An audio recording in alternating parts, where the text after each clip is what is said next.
ሰላም ውድ አድማጭ ተመልካቾቻችን ሰላማችሁ ይብዛ ትርፍርፍ ይበል። ጤና ይስጥልኝ እንደምን አላችሁ? ቴዎድሮስ ሽፈራው ነኝ ከአርዲት አፍሪካ ሚዲያ። ዛሬም እንደተለመደው እጅግ አስገራሚ የሥራ ዕድሎችን ይዤላችሁ መጥቻለሁ። አብራችሁን ቆዩ። በዩናይትድ አረብ ኤምሬት ውስጥ በአሁኑ ጊዜ አዲስና የተለያዩ የሥራ ዕድሎች በብዛት ተከፍተዋል። በዱባይ፣ በአቡዳቢ፣ በቻርጃና ላይን ከተሞች ውስጥ ድርጅቶች በብዛት ሠራተኞችን ለመቅጠር እየፈለጉ ነው። ይህ ዕድል ልምድ ያላቸውና አዲስ ለሚፈልጉ ሠራተኞች ሁሉ የተስፋ ቦታ ነው።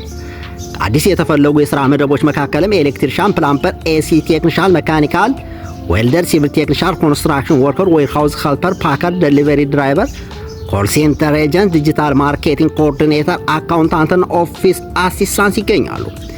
አንዳንድ ድርጅቶችም ያለ ልምድ ሰዎችን ለመቅጠር ዝግጁ ሲሆኑ በሥራ ላይ ስልጠና ወይም ትሬኒንግ ይሰጣሉ። በተጨማሪም ቴክኒክና ኦፊስ ሥራዎች ላይ ከፍተኛ ፍላጎት እየታየ ነው። ደሞዝም እንደ ሥራው አይነት ይለያያል። ብዙ ቦታዎች ከ1800 እስከ 5000 ድራም ድረስ ይከፍላሉ። በተጨማሪም ነፃ ቤዛ፣ መኖሪያ፣ ትራንስፖርትና የጤና ኢንሹራንስ የሚሰጡ ድርጅቶች አሉ። ወኪን ኢንተርቪው የሚደረጉ ቦታዎችን በብዛት አሉ። ይህም በፍጥነት መቀጠር ያስችላል። የሚፈለጉ መስፈርቶችን መሠረታዊ የእንግሊዝኛ እውቀት፣ የሙያ ችሎታ ወይም ፍላጎትና ጥሩ ስነ ምግባር ናቸው። ማስጠንቀቂያ፣ ሥራ ፈላጊዎች ከማንኛውም የተጠረጠሩ ክፍያዎች ይጠንቀቁ። ታማኝ ኩባንያዎችን ብቻ ይምረጡ። ለመጀመር ሲቪ ዝግጁ ያድርጉ። የሥራ ማስታወቂያ ድረገጾችን ይከታተሉ። ወኪን ኢንተርቪው ይሳተፉ። ዕድሉን አይዘገዩ። ይህ ነበር የዛሬው የሥራ ዜና። ውድ አድማጭ ተመልካቾቻችን መልካም ዕድል፣ መልካም ቀን።